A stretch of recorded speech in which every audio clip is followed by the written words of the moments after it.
Assalamualaikum warahmatullahi wabarakatuh. Kami dari kelompok 4 akan mempresentasikan dengan materi strategi pembelajaran IPS, pendekatan dan metode. Mohon disimak. Baik, di sini kami akan menjelaskan tentang pengertian strategi pembelajaran. Strategi pembelajaran merupakan seluruh komponen materi pembelajaran yang prosedur atau tahapan kegiatan belajar yang digunakan guru dalam rangka membantu peserta didik mencapai tujuan pembelajaran. Ada dua hal yang patut dicermati dari pengertian tersebut. Yang pertama, strategi pembelajaran merupakan rencana tindakan atau rangkaian kegiatan, termasuk penggunaan metode dan pemanfaatan berbagai sumber daya atau kekuatan dalam pembelajaran. Ini berarti penyusunan suatu strategi baru sampai pada proses penyusunan rencana kerja sebelum sampai pada tindakan. Yang kedua, strategi disusun untuk mencapai tujuan tertentu. Artinya arah dari semua keputusan penyusunan strategi adalah pencapaian tujuan. Strategi pembelajaran dalam IPS MI diartikan sebagai cara-cara membawakan pengajaran IPS agar segala prinsip dasar serta sasaran pengajaran IPS dapat terlaksana dan tercapai secara baik. Materi selanjutnya yaitu unsur strategi pembelajaran. Yang pertama, menetapkan spesifikasi dan kualifikasi tujuan pembelajaran, yakni perubahan profil perilaku dan pribadi peserta didik. Yang B, mempertimbangkan dan memilih sistem pendekatan pembelajaran yang dipandang paling efektif. Yang C, mempertimbangkan dan menetapkan langkah-langkah atau prosedur metode dan teknik pembelajaran. Yang D, menetapkan norma-norma dan batas minimum ukuran keberhasilan atau kriteria dan ukuran baku keberhasilan. Yang selanjutnya, pengertian metode dan ragam metode pembelajaran IPS. Metode pembelajaran dapat diartikan sebagai cara yang digunakan untuk mengimplementasikan rencana yang sudah disusun dalam bentuk kegiatan nyata dan praktis untuk mencapai tujuan pembelajaran. Metode ini adalah seperangkat cara atau langkah yang digunakan untuk menunjang proses pembelajaran IPS sehingga mencapai tujuan pembelajaran yang baik. Selanjutnya yaitu metode pembelajaran yang dapat diterapkan di dalam pengajaran IPS. Yang pertama yaitu Conceptual Teaching and Learning atau CTL, yaitu konsep belajar yang mengkaitkan antara materi yang diajarkan dengan situasi dunia nyata siswa. Yang kedua, Cooperative Learning, yaitu siswa belajar bersama dalam kelompok-kelompok kecil dan saling membantu satu sama lain. Yang ketiga yaitu metode karya wisata. Metode ini mengajak siswa ke suatu tempat atau objek tertentu yang letaknya di luar sekolah untuk menyelidiki sesuatu. Yang keempat, metode role playing atau bermain peran. Disebut juga bisa disebut juga dengan sosiodrama. Sosiodrama berarti mendramatisasikan cara tingkah laku di dalam hubungan sosial dengan cara bermain peran.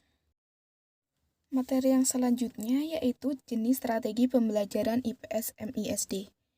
Yang pertama, strategi urutan penyampaian suksesif, yaitu materi satu demi satu disajikan secara mendalam, kemudian secara berurutan menyajikan materi berikutnya secara mendalam pula. Yang kedua, strategi penyampaian fakta. Sajikan materi fakta dengan lisan, tulisan, atau gambar. Kemudian berikan bantuan kepada siswa untuk menghafal. Yang ketiga, strategi penyampaian konsep. Tujuan mempelajari konsep ini adalah agar siswa paham dapat menunjukkan ciri-ciri, unsur, membedakan, membandingkan, dan sebagainya. Yang keempat, strategi penyampaian prosedur, yaitu siswa dapat melakukan atau mempraktikkan prosedur tersebut, termasuk langkah-langkah mengerjakan suatu tugas secara urut. Yang kelima, yaitu strategi mengajarkan atau menyampaikan materi aspek sikap atau afektif. Yang selanjutnya yaitu strategi pembelajaran inquiry, yaitu siswa mencari dan menemukan sendiri materi pembelajaran. dan guru sebagai fasilitator atau pembimbing. Yang selanjutnya, strategi pembelajaran ekspositori, yaitu strategi ekspositori lebih menekankan pada proses bertutur, maka sering juga disebut dengan strategi chalk and talk. Materi yang selanjutnya yaitu keunggulan dan kelemahan strategi pembelajaran. Nah, di sini saya akan menjelaskan keunggulan terlebih dahulu. Yang pertama, pembelajaran menjadi lebih hidup serta dapat menjadikan siswa aktif. Yang kedua, mendorong siswa untuk berpikir dan bekerja. Yang ketiga, menghindarkan diri dari cara belajar tradisional guru yang menguasai kelas. Yang keempat, memungkinkan siswa belajar dengan memanfaatkan berbagai jenis sumber belajar. Dan yang kelima, dapat melayani kebutuhan siswa yang memiliki kemampuan di atas rata-rata. Selanjutnya, kelemahan dari strategi pembelajaran, yaitu yang pertama, memerlukan waktu yang panjang sehingga sering guru sulit menyesuaikan dengan waktu yang telah ditentukan. Yang kedua, pembelajaran memerlukan kecerdasan siswa yang tinggi. Bila siswa kurang cerdas, hasil pembelajarannya kurang efektif. Yang ketiga, memerlukan perubahan kebiasaan cara belajar siswa yang menerima informasi dari guru apa adanya. Yang keempat, guru dituntut mengubah kebiasaan mengajar yang umumnya sebagai pemberi informasi menjadi fasilitator, motivator, dan pembimbing siswa dalam belajar. Dan yang terakhir, karena dilakukan secara kelompok, maka kemungkinan ada anggota yang kurang aktif. Materi selanjutnya yaitu kriteria pemilihan strategi pembelajaran. Yang pertama, kesesuaian strategi pembelajaran dengan tujuan di ranah afektif, kognitif, maupun psikomotorik. Yang kedua, kesesuaian strategi pembelajaran dengan jenis pengetahuan, misalnya verbal, visual, konsep, prinsip, prosedural, dan sikap. Yang ketiga, kesesuaian strategi pembelajaran dengan sasaran, yaitu siswa. Yang keempat, kemampuan strategi pembelajaran untuk mengoptimalkan belajar siswa. Yang kelima, penggunaannya harus disesuaikan dengan pokok bahasan dalam mata pelajaran tertentu. Yang keenam, biaya. Dan yang terakhir, waktu. Dan materi yang terakhir yaitu faktor-faktor strategi pembelajaran dari sisi program, guru, dan peserta didik. Menurut peserta didik, menurut Duncan, faktor-faktor yang mempengaruhi proses pembelajaran dilihat dari aspek siswa meliputi yang A, latar belakang siswa, pupil formative experience, meliputi jenis kelamin siswa, tempat kelahiran, tingkat sosial ekonomi, dari keluarga bagaimana siswa berasal, dan lain sebagainya.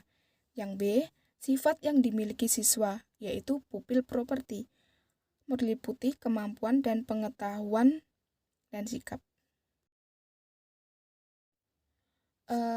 Faktor-faktor strategi pembelajaran dari sisi guru.